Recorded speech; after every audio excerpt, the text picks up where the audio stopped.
이제 25장부터는 이 아브라함에서 이삭으로 바뀝니다. 그래서 이삭이 24장에서 리브가를 아내를 맞이했던 그 장면을 우리가 살펴보았죠. 그리고 아브라함의 인생에 있어서 그 말년에 가장 힘썼던 그 일은 바로 독자 이삭을 위해서 아내를 얻어주는 것.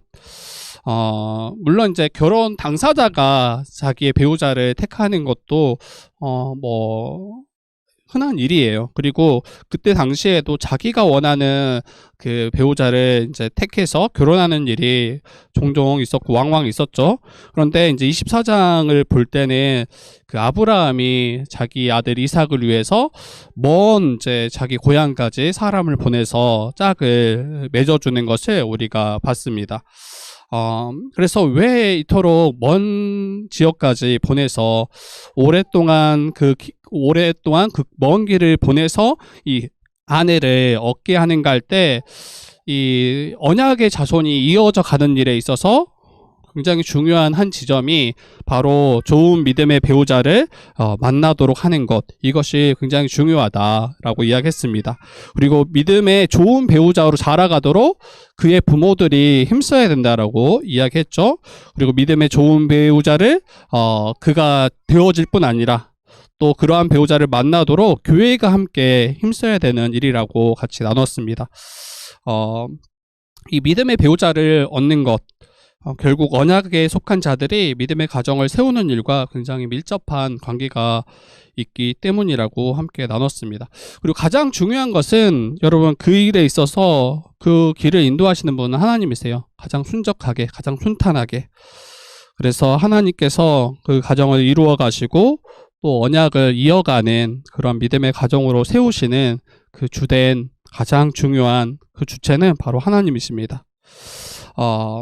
그리고 그때 두 가지 테스트가 있었죠. 두 가지 테스트. 하나는 정말 인성으로 이 나그네를 살피고 돌보는가. 나그네를 물 마시우는 것에 그치지 않고 그가 끌고 왔던 낙타까지 이 물 마시우게 하는 것. 그게 굉장히 중요한 테스트였어요. 그래서 인성뿐 아니라 그것을 감당할 만한 체력이 있는가, 이것을 살폈었죠. 그래서 1000리터 정도를 마시게 했다. 1톤이라고 했죠. 1톤. 그래서 우리가 좀 그러한 인성뿐만 아니라 또 우리의 체력적으로 이 믿음의 일을 감당할 만한 그런 체력들을 키우는 거, 기르는 거, 이게 굉장히 중요한 일이다라고 나눴습니다. 25장에 이제 들어가면 앞에서는 이 아브라함이 이제 죽음을 이제 맞이합니다. 근데 이게 시간 관계상으로 여러분 시간 순서대로 보시면 안 돼요. 이게 아브라함이 175세에 이제 죽음을 맞이하는데 뒤에 이삭이 이제 아들을 낳았던 그 사건은 이제 이삭 60세에 일어난 사건이에요. 그래서 뒤에 이 아브라함이 이제 이 두 손자를, 쌍둥이 손자를 여러분 실제로 안고 함께 약 15년간 함께 있었다라는 것을 시간 관계상으로 따지면 그렇게 보여요. 그런데 이제 아브라함이 죽고 나서 이삭 이야기로 넘어가는 차원에서 지금 그런 차원에서 이 순서가 진행된다라는 거, 그거 하나 살피면 좋을 것 같고, 그리고 나서 이스마엘에 대해서 그의 이제 자손이 어떠한지에 대해서 살피고 바로 이 이삭의 두 아들에 대한 이야기가 나옵니다. 저는 여기에 좀 집중해서 오늘 좀 말씀을 좀 나누고 지나가려고 해요. 그래서 예소와 야곱이 이제 태어나는데 아브라함이 이 리브가를 데려왔을 때 그 과정들을 여러분 기억하셨으면 좋겠어요. 굉장히 순적하게, 순탄하게 다 마주했어요. 먼 길을 떠나서 딱 그 우물가에 딱 자리를 잡았을 때 가장 먼저 나와서 마주했던 그 여인이 바로 리브가였어요. 리브가. 그리고 이 나그네를 물 마시우게 하고, 그리고 묻지도 않았는데 낙타 10마리를 다 배불리 먹이게 했단 말이에요. 물 마시우게 했단 말이에요. 그래서 이 늙은 종은 이 사람이 정말 하나님이 자기 주인의 아들의 배우자로 하나님이 인도하셨다, 이렇게 확신을 가지고 그 가정까지 들어가죠. 그리고 나서 다시 그 모든 상황들을 아랬을 때 이것이 하나님께 왔으니 내가 막을 이유가 없다. 그러면서 리브가를 내어줘요. 자기의 그 아브라함의 며느리로 또 이삭의 아내로 내어줘요. 그리고 이 종이 굉장히 좀 당황스럽게 바로 그 다음날 이제 데리고 가겠다. 이렇게 했을 때 모든 가족들이 만류하죠. 아니, 단 열흘만이라도 함께 할 시간을 줘야지. 어떻게 그렇게 하루 만에. 전날 만나서 그 이야기를 듣고 보내겠다 또 가겠다라고 이야기했는데 단 하루 만에 길을 나선다라고 하는 것이 도무지 받기 힘들죠. 그런데 리브가에게 물었더니 내가 떠나겠다. 그리고 나서 아무런 어려움 없이 그 이삭에게 지금 나아갑니다. 그리고 나서 이제 25장 19절부터 이야기인데, 여러분, 이삭이 그의 아내가 임신하지 못했다라고 이야기해요. 21절 보니까. 아니, 하나님께서 순탄하게 만나게 하시고 정말 그가 이 이삭에 합당한, 이삭에 맞는 믿음의 배우자가 맞더라면 이 자녀를 얻도록 하셔야 되잖아요. 그런데 2, 3년도 아니고 20년 동안 자녀를 얻지 못해요. 20년 동안. 정말 그가 아마 자기의 믿음에 딱 맞는지 처음에는 의심하지 않았다가 어느 순간 아마 의심하기 시작했을 거예요. 그리고 리브가도 그 고통이 말로 할 수 없었을 거예요. 이제 아이를 얻을까 했는데 굉장히 오랜 시간이 순식간에 지나가게 된 거죠. 그리고 이삭은 또 리브가는 아마 자기에게 이 언약이 아브라함에게 허락하셨던 그 언약이 자신의 때에 이제 그쳐지는구나. 더 이상 이 언약이 이어지지 않을 수 있겠구나라는 그 의심도 충분히 일어났을 것 같아요. 근데 이제 자기 아버지는 더했죠. 아브라함은 어때요? 100세에 이삭을 얻었잖아요. 그래서 그게 약간의 위로였을 것 같아요. 자기 벌써 60세인데, 그리고 자기 아내도 오랫동안 이제 결혼 생활 가운데서도 자녀를 얻지 못했을 때 그게 약간의 위로였을 거다라는 생각이 듭니다. 다시 한번 질문했으면 좋겠어요. 분명히 하나님께서 허락하신 믿음의 배우자가 맞더라면, 그리고 아브라함에 이어서 이삭이 이 언약의 자손이 이어가도록 하는 굉장히 중요한 그런 씨가 맞더라면 자녀를 허락하셔야 되잖아요. 근데 왜 허락하시지 않고 이 20년의 시간이 필요했을까? 여러분, 아브라함에게 100세에게 허락하신 것은 그 이유는 너무 분명해요. 인간의 어떠함이 아니라 전적인 하나님의 은혜로 또 하나님의 주권으로 이 하나님의 나라가 세워질 것이고, 아브라함에게 그 씨를 하나님께서 친히 이제 허락하실 것임을, 이것을 분명하게 보여주는 거예요. 오직 하나님의 은혜, 오직 하나님의 주권적인 능력으로만, 전능하신 능력으로만 이 무너졌던 하나님의 나라가 다시 세워질 것임을 분명하게 보여주는 게 바로 아브라함 100세 때 얻은 이삭입니다. 우리는 이제 생각하기 쉬워요. 정말 하나님의 전적인 능력이요, 또 은혜임을 고백하기 쉬워요. 그런데 그 은혜가 지났을 때 우리가 넘어지는 그 지점이 어디입니까?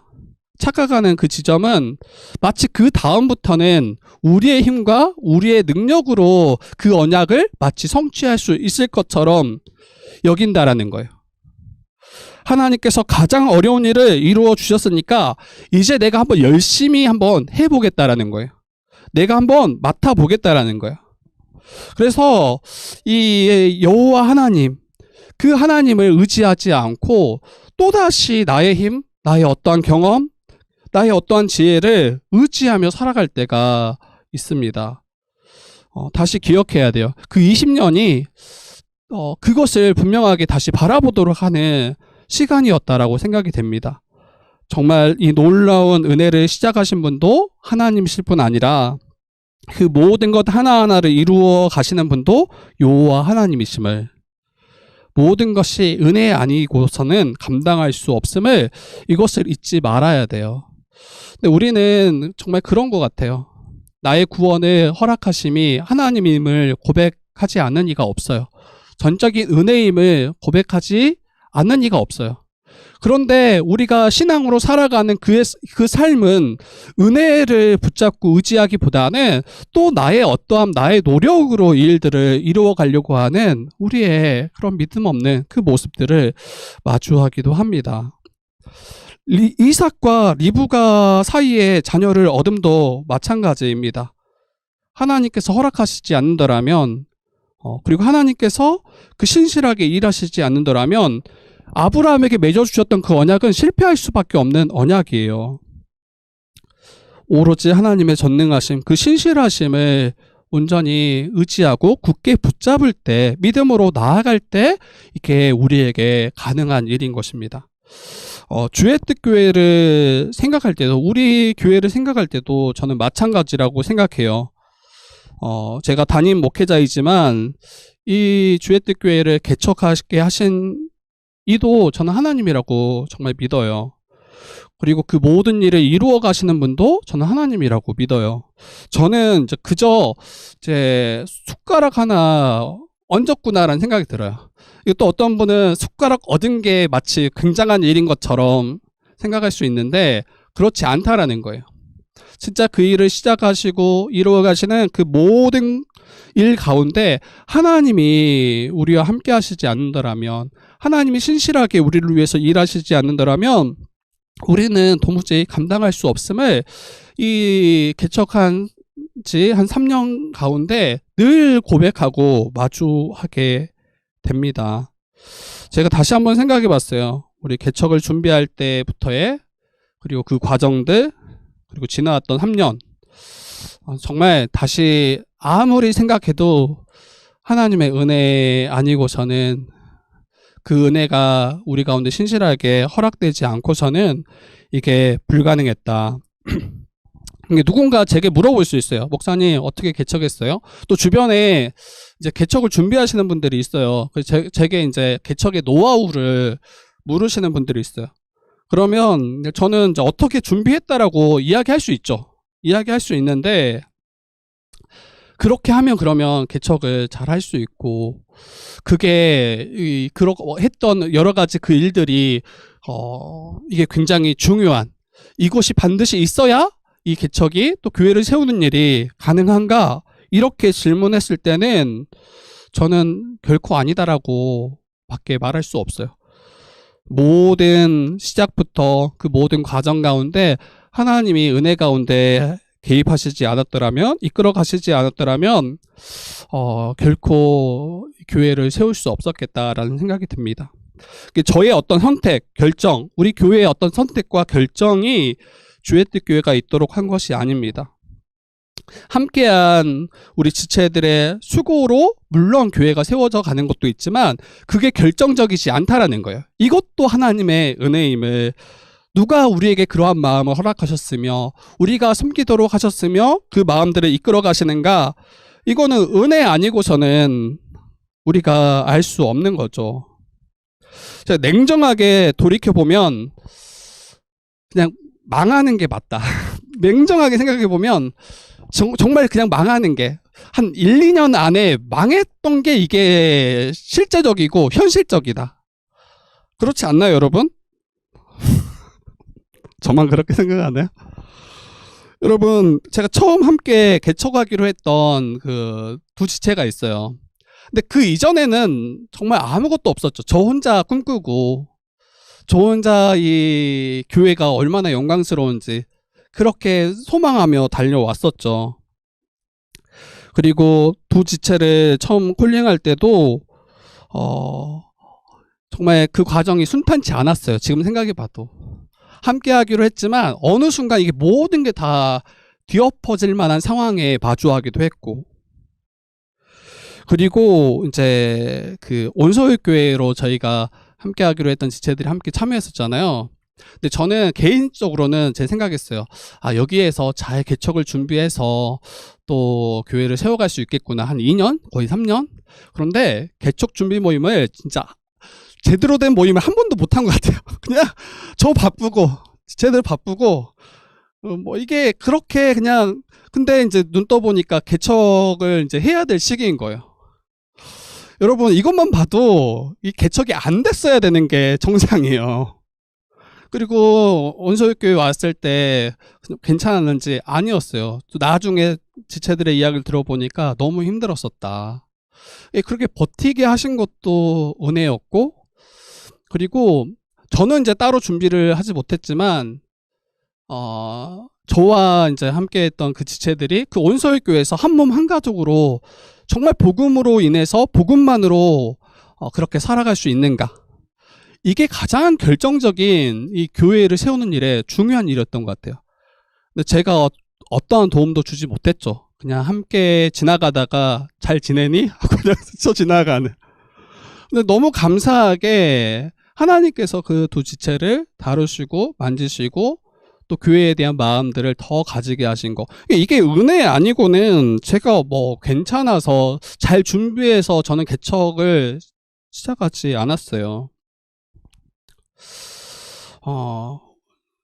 그리고 후에 이제 너무 감사하게 우리 온소일교회에서 여러 지체들을 함께 붙여주셨잖아요. 근데 여러분 일반적이고 가장 보편적인 거는 제가 파트 사역을 4년간 했었는데 파트 사역자에게 그 함께할 멤버를 붙여주는 거는 저는 지금까지 한 번도 들어본 적이 없어요. 지금까지. 그렇게 붙여줘서 전임 사역을 최소 5년 이상 이렇게 했을 때 뭐 후원이나 간혹 멤버들을 붙여주시는 경우들이 간혹 있지만 파트 사역하는 사역자에게 멤버를 붙여주시는 경우는 저는 진짜 한 번도 못 들어봤어요. 혹 있을 수 있어요? 여러분 그런 분 있으면 저한테 알려주세요. 가서 제가 정말 동지하고 은혜다 이거 다 고백할 수밖에 없을 것 같아요. 정말 어마어마한 은혜가 저와 이제 우리 주의뜻 교회 가운데 이미 베풀어졌다라는 생각이 들어요. 그리고 죄와 사망에서 이제 건지신 게 가장 큰 은혜죠. 죄로 말미암아 잃어버렸던 하나님 나라를 유업으로 이을 수 있도록 상속자 삼아 주신 게 이게 너무 큰 은혜죠. 그런데 앞에서 이야기했지만 이 놀라운 은혜가 이미 베풀어졌음에도 불구하고 어느 순간 또 내가 했다라고 생각한다라는 거예요. 내 힘으로 하려고 한다라는 거예요. 하나님이 행하셨던 그 모든 그 놀라운 일들을 은혜로 온전히 받지 못하고 또 내 힘, 내 뜻대로 이것을 이루어 가려는 그러한 우리의 어리석은 모습들이 혹시 내 안에 있지 않은지 돌아봤으면 좋겠습니다. 그래서 어떠한 상황에 처하든지 우리는 감사할 수 있는가? 여러분 직장 생활도 만만치 않을 거예요. 때로는 직장 안에서 여러 가지 어려운 일로 신음하기도 해요. 근데 이미 놀라운 은혜가 내게 베풀어졌다라는 것을 믿는더라면, 그리고 이것을 실제로 우리가 누리고 있더라면 그 가운데서도 감사하고 또 찬송할 수 있는 거죠. 교회도 마찬가지예요. 교회가 여러분 하나님 나라의 현실인 게 너무 맞아요. 이미 임한 하나님 나라를 나타내고 보여주는 공동체가 교회가 맞아요. 그러나 아직이 남았잖아요. 주님 다시 오실 때 완성돼야 될 그 아직이 남았잖아요. 여전히 교회 가운데 여러 가지 문제들이 도사리고 있어요. 여러 가지 시험으로 인해서 넘어지고 실패하기도 합니다. 낙심하기도 해요. 근데 이게 우리의 지금 모습인 거예요. 근데 그때 그 큰 은혜를 다시 바라보고 하나님이 우리를 위해서 어떻게 일하시고 이끌어 오셨는가를 우리가 분명히 볼 수 있더라면 그때조차도 감사와 찬송이 그쳐지지 않습니다. 다시 설 명절로 한번 돌아가 봤으면 좋겠어요. 다들 우리가 가족을 만났을 것이고 또 만나야 합니다. 근데 가정들마다 문제 없는 가정들이 없어요. 어려움 없는 가정들이 없어요. 어떤 이들은 부모님과 또 형제와의 그런 관계의 문제로 오랫동안 신음하고 있는 분들도 있고, 그래서 그 길을 나서는 것조차가 때로는 너무 버겁고 힘든 이들이 있습니다. 또 어떤 가정은 경제의 문제로, 또 여러 우리 가족들의 건강의 문제로 여러 어려운 일들을 마주합니다. 기뻐할 수 없죠. 너무 어렵고 불편하고 그렇죠. 그런데 여러분 다시 생각해 봤으면 좋겠어요.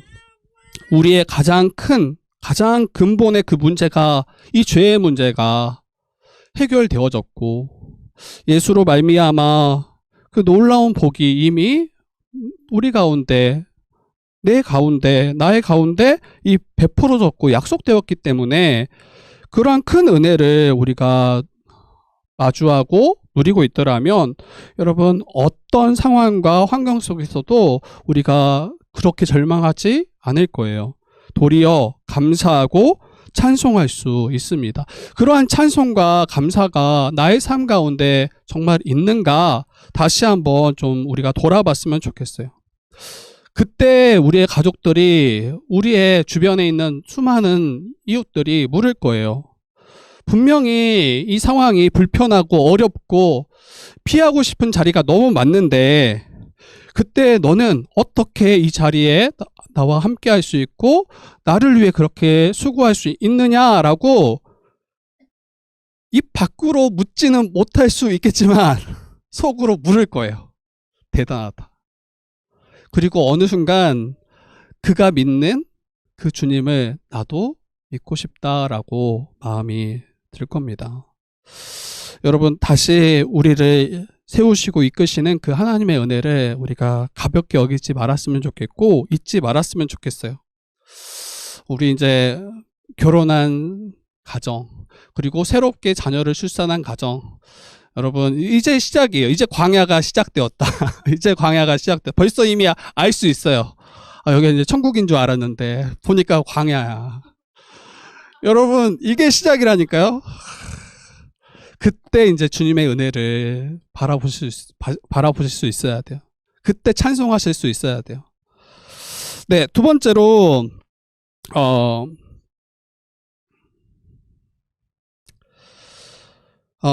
두 번째 우리 같이 살펴보면, 이제 자녀를 출산합니다. 자녀를 출산하는데 이 이삭이 자기 아내를 위해서 간구해요. 하나님께 간구해요. 그리고 그 간구를 들으신 여호와께서 응답하시고 자녀를 잉태하게 하십니다. 21절에 이렇게 이야기하죠. 이삭이 그의 아내가 임신하지 못하므로 그를 위하여 여호와께 간구하매 여호와께서 그의 간구를 들으셨으므로 임신하였더라 라고 이야기합니다. 20년간이잖아요. 저는 딱 이때 20년이 지난 후에 그때 가서 이삭이 아내를 위해서 아이를 구했다라고 생각되지 않아요. 여러분, 이 정말 아이를 얻기 원하는 그 부부가 2년, 3년만 지나도 너무 마음이 조급해요. 그리고 정말 간절히 은혜를 구할 때가 너무 많아요. 그런데 시간이 20년이라는 시간이 지났다고요. 20년 동안 불임이었던 그 가정 가운데 아마도 리브가뿐 아니라 이삭은 자녀를 이전부터 구했을 거예요. 그런데 20년이 되었을 때, 또 그때 기도했을 때 하나님께서는 그 이삭의 기도에 응답하십니다. 제가 볼 때는 이 하나님께서 응답하시지 않으시려나 보다, 이 포기할 때쯤에 하나님 응답하신 것 같아요. 이제는 도무지 안 되겠다라고 싶을 그때에 하나님께서 이삭의 기도에 응답하셨고 리브가가 잉태하게 됩니다. 저는 이제 정말 우리의 상황에서 도무지 이루어지지 않은 것처럼 보이는 그 순간을 마주할 거예요. 때로는 어떤 일들에 있어서, 또 오랫동안 기도했던 그 일에 있어서 오랜 시간 간절히 기도했지만 응답되지 않은 그 기도의 제목들이 있을 수 있어요. 다시 우리가 부탁드리지만 즉각적으로 응답해 주시지 않았다 할지라도 그 하나님은 여전히 신실하시다라는 것을, 여전히 신실하실 뿐 아니라 전능하신 하나님이시라는 것을 우리가 잊지 말아야 됩니다.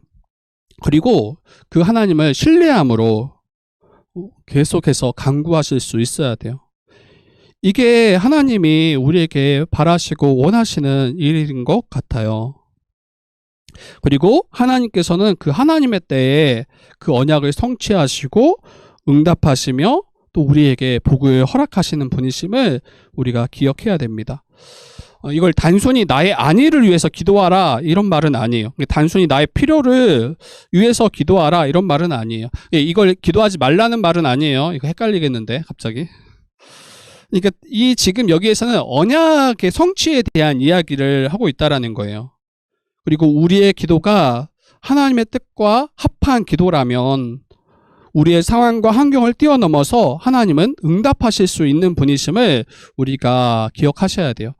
그러니까 우리가 볼 때 이 상황과 환경이 너무 어렵고 도무지 이루어질 수 없는 것처럼 보이는 그때라 할지라도 하나님께서는 우리의 간구를 바라시고 그 기도 가운데 응답하신다라는 것을 잊지 말아야 됩니다. 어떤 분들은 이렇게 말하는 분도 있어요. 어차피 하나님께서 뜻하셨더라면 이루시는 거 아닙니까? 이게 이제 기도할 필요 없다라는 거예요. 하나님이 뜻하시고 또 하나님 전능하신 분이신데 우리가 기도하지 않아도 어차피 다 아시고 이루시는 거 아닙니까? 이 기도하는 일을 무가치한 일로 여기는 분들이 있는 것 같아요. 그러나 다시 말씀드리지만 하나님은 우리의 기도, 그 간구를 원하실 뿐 아니라 그 간구를 통해 일하시는 분이심도 우리가 놓치지 말아야 됩니다. 우리의 기도가 있어야만 일하실 수 있는 건 아니죠. 우리가 기도하지 않더라도 반드시 일하시는 분이심이 맞아요. 그러나 이 기도를 통해서 하나님은 무엇을 우리에게 바라십니까? 정말 우리가 하나님을 신뢰하는가? 정말 우리가 하나님을 의지하는가?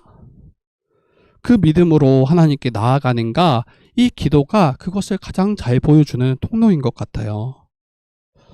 그렇게 이삭이 리브가를 위해서 잉태하도록 기도할 때 하나님은 그 언약에 신실하신 하나님께서 이 이삭의 기도에 응답해 주십니다. 저는 저와 여러분들이 이 하나님의 뜻에 합당한 기도의 제목을 가지고 간절히 기도하는가를 다시 한번 물었으면 좋겠어요. 정말 하나님의 뜻에 합당하게 우리는 기도하고 있는가?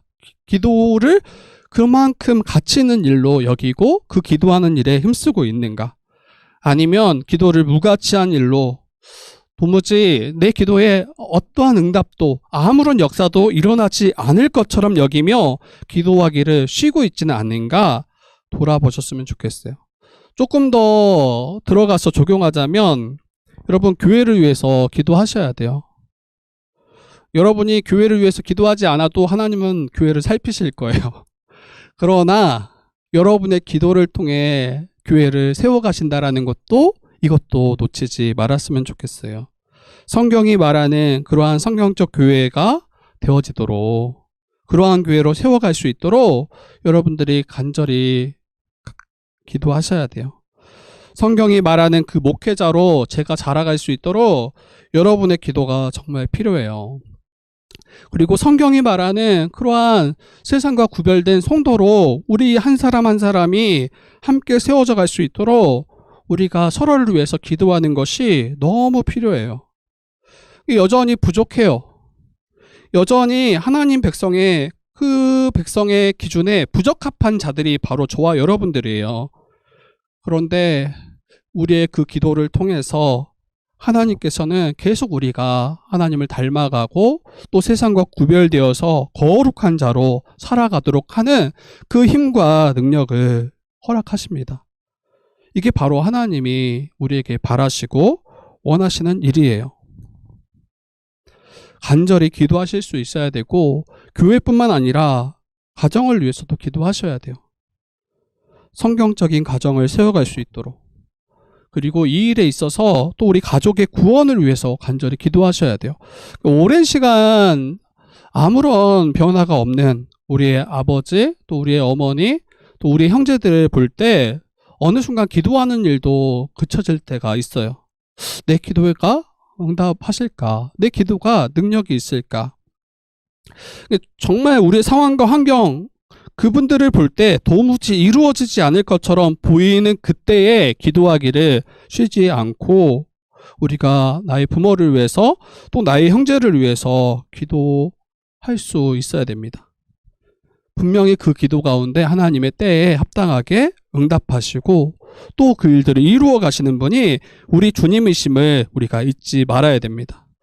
소망하는가? 난 기대하는가? 이 기도 가운데 함께 하신다라는 것을 소망하고 기대하는지 우리가 돌아봤으면 좋겠어요. 정말 이제 기대하는지, 아니면 이 기도의 능력을 너무 가볍게 여기고 있진 않는지. 그리고 우리 다음 세대를 위해서도 계속 기도하셔야 돼요. 우리 자녀들을 위해서, 우리 자녀들이 정말 믿음 안에서 하나님의 거룩한 백성으로 교회의 한 몸, 한 가족된 지체로서 잘 세워져 갈 수 있도록 계속 기도하셔야 됩니다. 그 외에 너무 많은 기도의 제목들이 있어요. 이 기도를 우리가 쉬지 않고 은혜를 구하며 나아가는 저와 여러분들 되어졌으면 좋겠습니다. 우리 이제 잉태되는 것까지 우리가 살피면 전체 좀 살필 텐데, 리브가가 쌍둥이를 잉태합니다. 그리고 출산해요. 다행히 이제 그 학범이 진영이가 쌍둥이를 안 낳아서 여기 너무 직접적으로 이게 깜짝 놀랄까봐, 지난번에는 우리 총이 은혜 결혼해서 갑자기 결혼 본문 나오고 막, 지금 출산했는데 여기 또 출산해서 약간 오면서 이제 해리자매랑 약간 재밌게 출산 이야기 나오더라고. 쌍둥이라고 이런 이야기 잠깐 나눴는데, 여러분 이 리브가가 쌍둥이를 잉태하고 또 출산합니다. 근데 그 태 속에 있을 때 쌍둥이가 서로 싸우는데, 여기서 싸우다라는 그 동사는 혹사하다, 압제하다, 짓누르다, 굉장히 폭력적인 단어를 사용하고 있어요. 그러니까 그 어머니 태 속에 있는 두 태아가 얼마나 치열하게 다퉜는지, 정말 전쟁이었을 것 같아요. 그 작은 공간에 어떻게 싸웠을지, 막 짓누르고 막 목조르고 이랬을지 잘 모르겠어요. 근데 굉장히 혹독하게 치열하게 다투었던 모습을 성경은 말하고 있습니다. 그리고 리브가가 이걸 알아차린 것 같아요. 태동이 뭐 제가 느껴보질 않아서 모르겠지만, 근데 그 안에서 그렇게 치고받고 싸우는데 얼마나 요동했겠어요. 엄마도 힘들었겠다. 그리고 하나님께 물어요. 리브가가 내가 어찌하겠습니까? 내가 어찌하였고. 그때 하나님께서 리브가에게 말씀하십니다. 어떻게 말씀하십니까? 두 국민이 내 태중에 있구나. 두 민족이 내 복중에서부터 나누어질 것이다. 그리고 이 족속이 저 족속보다 강하겠고 큰 자가 어린 자를 섬길 거다 말씀합니다. 우리는 이게 어떠한 일로 성취될 것인지 우리는 알고 있어요. 이미 이제 성경을 우리가 이미 완성된 성경을 받았기 때문이죠. 근데 그 당시 리브가는 이걸 잘 이해하지는 못했을 것 같아요. 그리고 에서가 아니라 야곱이 이삭을 이어서 유업을 이을 후사라는 것을 말씀하시는 거죠. 그리고 로마서 9장은 이 말씀을 이 리브가 가운데 출산한 이 두 쌍둥이에 대해서 어떻게 이야기합니까? 리브가가 우리 조상 이삭 한 사람으로 말미암아 임신했다. 그 자식들이 아직 나지도 아니하고 무슨 선이나 악이나 행하지 아니할 때 하나님께서 택하셨다. 그래서 행위로 말미암지 않고 오직 부르시는 이로 말미암아 서게 할 것이다 라고 이야기해요. 그러니까 오직 은혜로 하나님이 택하시고 부르셔서 하나님의 언약 백성 삼으신다라는 것이 이 하나님의 전적인 주권에 대해서 설명하는 게 로마서 9장 말씀입니다. 그러니까 이 말씀을 통해서 우리가 생각해 볼 게 있죠. 하나님은 에서가 아니라 야곱을 택하셔서 언약 백성 삼으셨다라는 거, 그리고 전적인 하나님의 은혜라는 것을 이야기하는 본문이에요. 그러니까 이 태아가 아무런 차이가 없어요. 실제로 한 아버지를 두었던 이 자들이고, 같이 한 태 속에서 같은 시간에 그 태 속에 있었던 쌍둥이잖아요. 그리고 낳기 전에 하나님이 택하셨기 때문에 그들이 어떤 선이나 악을 행하기 전에 하나님이 택하셨던 일이기 때문에 전적인 하나님의 은혜이다라고 말하게 됩니다. 우리도 마찬가지예요. 저와 여러분들을 하나님께서 이 자리로 불러서 예배하게 하심도, 우리를 하나님의 거룩한 백성으로 구원하도록 하심도, 여러분, 우리의 어떠한 자랑, 우리의 어떤 행위에 의지하지 않고 거기에 기인하지 않고 오직 하나님의 은혜임을 우리가 고백하실 수 있어야 됩니다. 예배함도 또 교회로 살아감도 은혜입니다. 우리가 어떻게 하다가 이 말씀을 알게 되고 또 말씀을 듣게 되었는지, 또 하나님의 뜻을 알게 되고 믿게 되었는지, 우리의 죄와 이 사망, 우리가 당할 수밖에 없는 이 죄와 사망에서 어떻게 우리가 건진받게 되었는지, 여러분, 다 은혜예요. 은혜. 하나님의 은혜 아니고서는 우리가 답할 수가 없습니다. 어떤 이들은 이 본문 때문에 도리어 시험에 드는 분들이 간혹 있어요. 왜 에서는 택하지 않으셨냐는 거예요. 왜 야곱만 택하셔서 그를 하나님의 언약 백성 삼으셨냐는 거예요. 하나님이 그러한 차별하시는 하나님이라면 자신은 그러한 하나님을 나의 주로 모실 수 없다라고 말합니다. 그런데 이거는 전적으로 선택받지 못한 자들의 논리인 거예요. 자기는 마치 선택받지 못한 것처럼 여기고, 에서가 그렇게 택함받지 못하고 버림받았더라면, 나도 버림받았더라면 이건 너무 불공평하고 하나님이 차별하신다라고 그렇게 말하는 거죠. 그런데 여러분, 본래 에서나 야곱이나 둘 다 하나님의 은혜를 받기에 합당했던 존재들이 아니에요.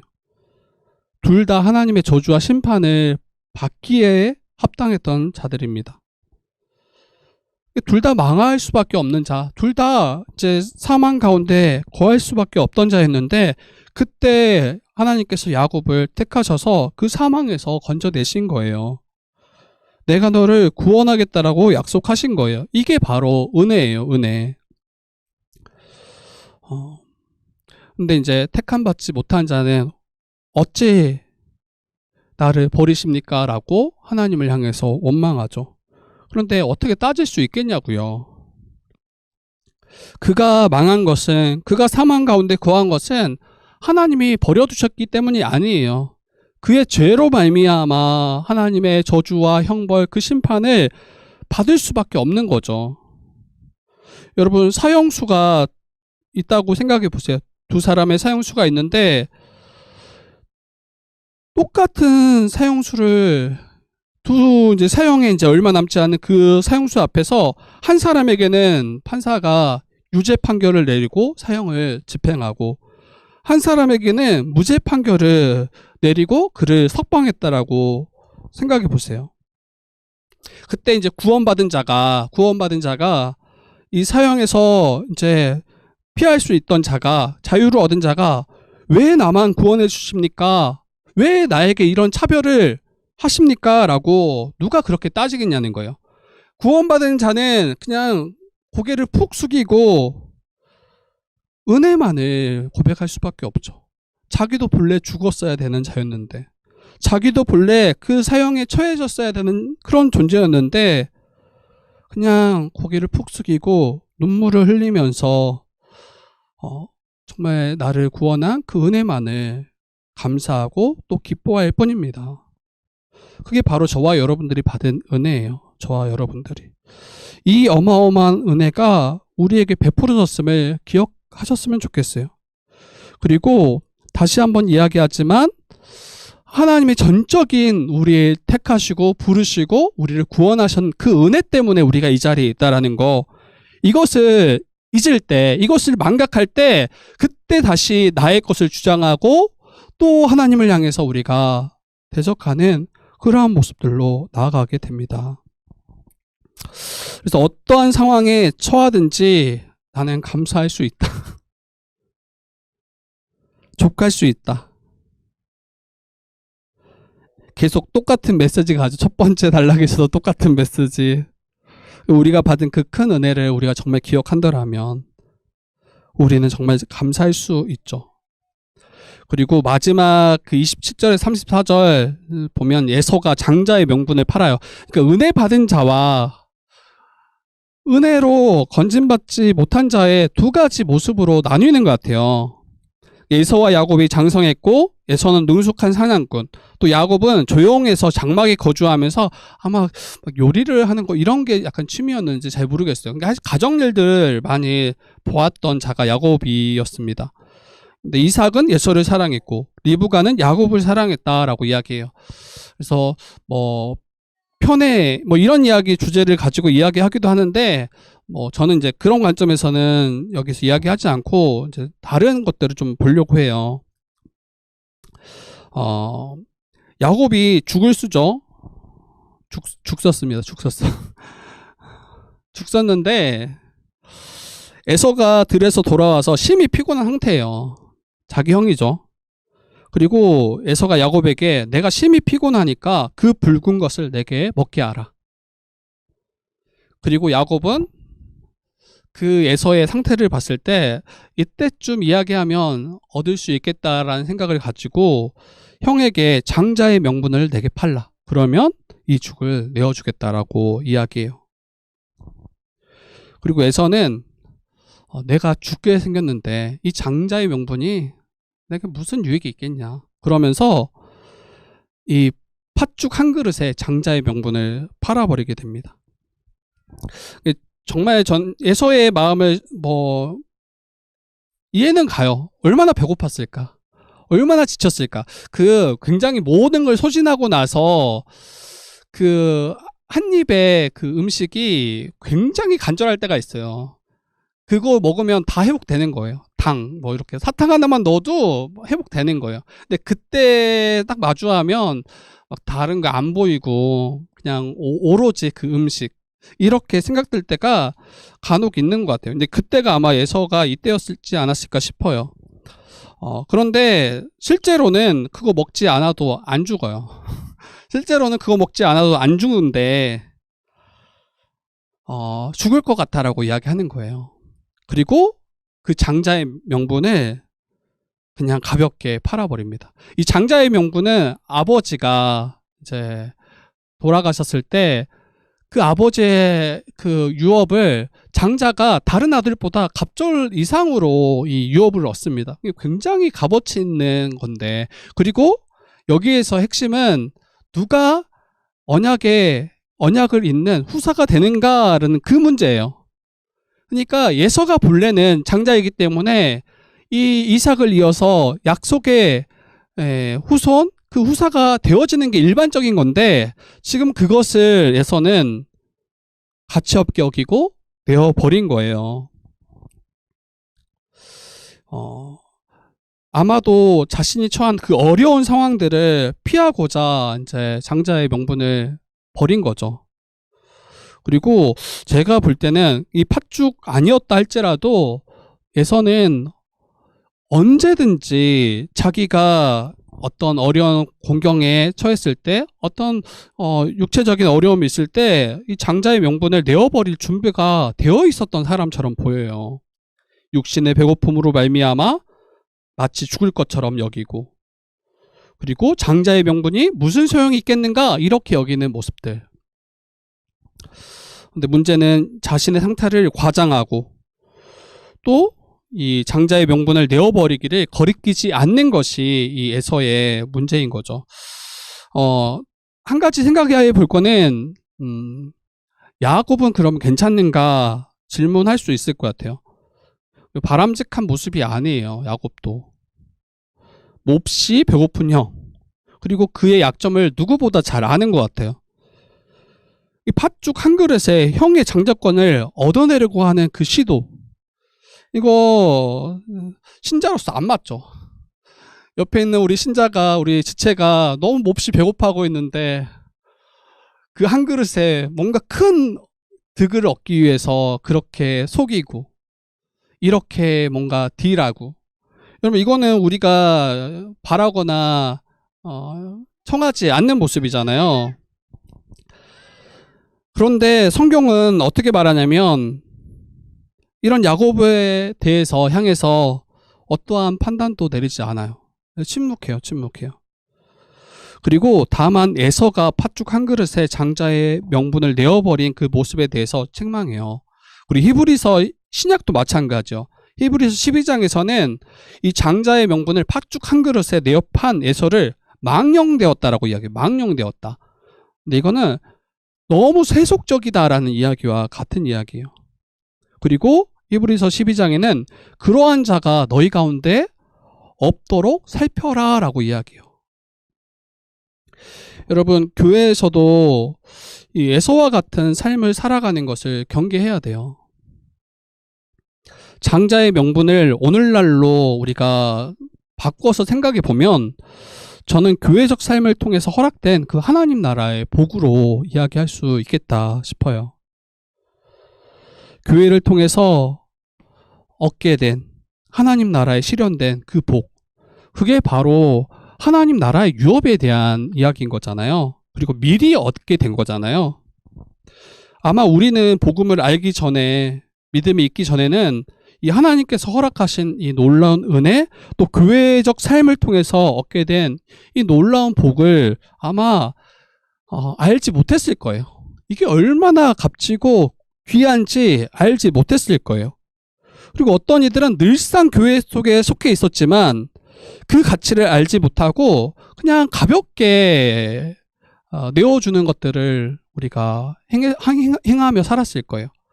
그러니까 우리가 교회적 어떤 삶을 살아가는 그때에 그냥 외부적으로 어떤 약속들이 있을 때 우리는 여지없이 그런 것들을 결정하죠. 그리고 그것을 따라 살아가는 경우들이 종종 있었습니다. 제가 뭐 청년부 사역할 때나 이전에 교회 사역할 때 어떤 교회에서 우리 공적 모임을 갖거나 또 그 안에서 교제하는 시간에 늘상 빠지는 분들이 늘상 있었어요. 근데 그분들은 어때요? 이러한 교회적 삶에 이게 얼마나 큰 복인지 큰 은혜인지 알지 못하는 거죠.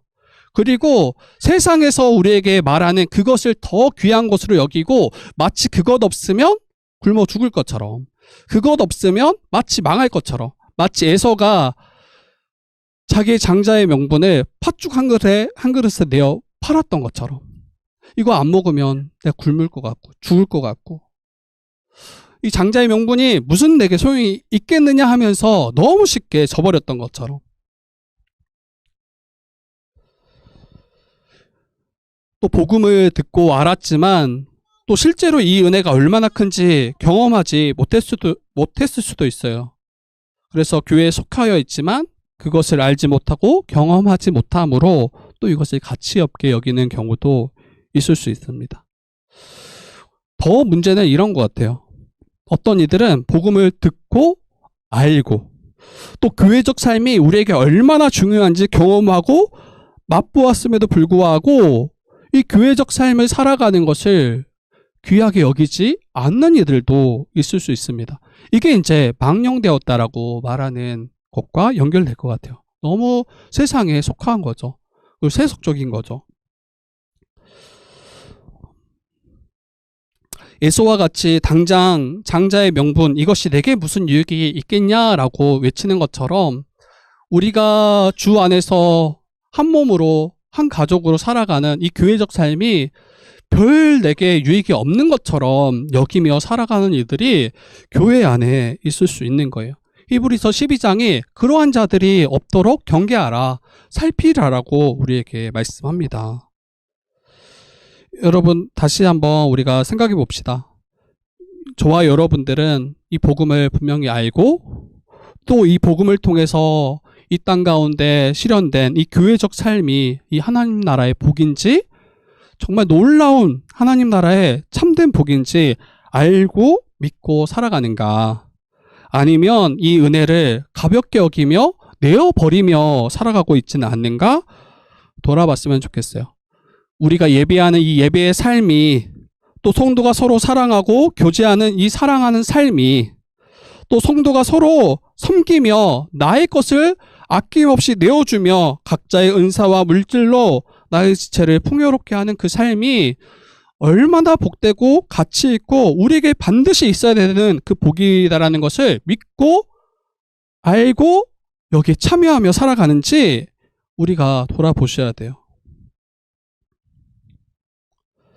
그러지 않고 이것을 붙잡지 않을 때 우리는 교회에 속했음에도 불구하고 늘상 이 세상의 것을 얻고자 이 교회적 삶을 다 내어버리고 이것을 포기하고 세상을 따라 살아가는 삶을 살아갈 수 있는 것입니다.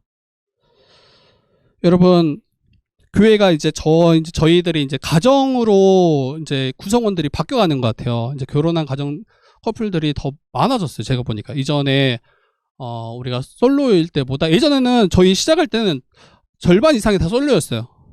근데 어느 순간 보니까 이제 가정으로 이제 많이 바뀌어갔어요. 근데 이제부터 이때 우리가 경계하고 우리가 깨어 있어야 되는 지점이 있는 것 같아요. 어떤 부분이 그럴까 싶을 때 여러분, 이전에는 우리가 한 명의 개체로서 우리가 교회로 살아갈 때는 서로를 위해서 헌신하고 수고하는 일들이 이게 크게 어렵지 않았던 것 같아요. 이걸 믿었고 그렇게 살아가는 것이 너무나 복되다라고 여겼던 것 같아요. 그런데 여러분, 가정이 생기고 아내가 생기고 남편이 생기고 자녀들이 생기면 이게 어떻게 바뀌어갑니까? 그 교회를 넘어서 그 위에 가정을 올려둘 때가 있어요. 그래서 자기의 남편이 우선이고 자기의 아내가 우선이고 자기의 자녀들이 우선으로 바뀌는 경우가 있어요. 결국에는 이 교회적 삶이 이제 밀려나기 시작해요. 우리의 물질을 쓰는 것, 또 우리가 삶을 계획하는 것, 이게 모든 것이 가정이 더 우선순위 되다 보면 어느 순간 이 교회적 삶을 살아가는 것이 저 밀려 있는 거예요. 근데 여러분, 여기에 함정이 있을 수 있어요. 마치 에서가 장자의 명분을 가치 없게 여기고 버려버렸던 것처럼 우리는 우리의 가정을 버리라고 이야기하지 않아요. 가정을 성경적 가정으로 세워가라고 이야기한단 말이에요. 그런데 성경적 가정을 세워가는 것을 마치 자기의 가정을 더 교회보다 우선순위로 세워가는 것이 마치 그게 교회적 삶을 살아가는 것으로 착각할 수 있겠다. 여러분, 그렇지 않은 것 같아요. 제가 이제 여러 지체들하고도 같이 교제를 하면서 나누었지만 저희는 이제는 가정이 더 다수예요. 그러면 누가 더 섬겨야 되는가? 가정인 지체들이 더 섬겨야 돼요. 미혼인 지체들이 더 섬기면 이제는 찢어져요. 황새가 뱁새 그거 따라가는 것처럼. 예전에는 다 같이 미혼이었기 때문에 다 같이 뛰어들었잖아요. 서로를 위해서.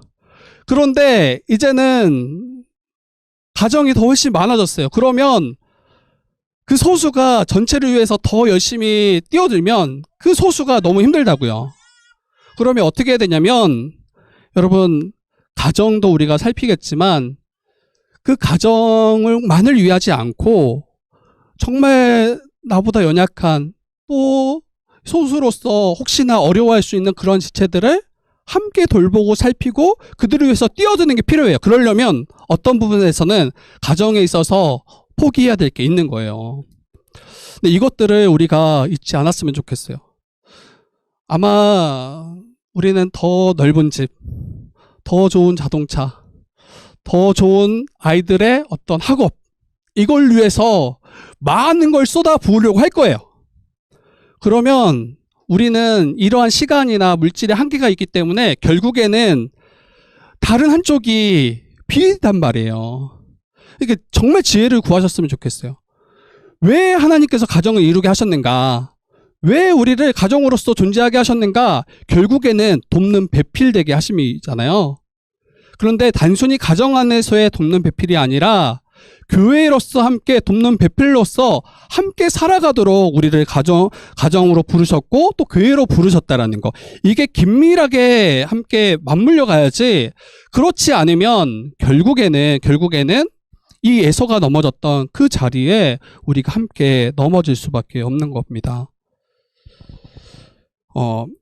그리고 여러분, 그렇게 교회로서 살아가는 게 이게 저와 여러분들에게 가장 큰 복이라는 것을 믿어야 돼요. 마치 가정이 여러분에게 모든 거 다 줄 것 같죠.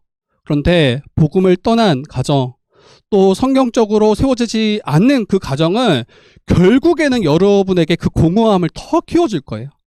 남편을 통해서 기대하잖아요.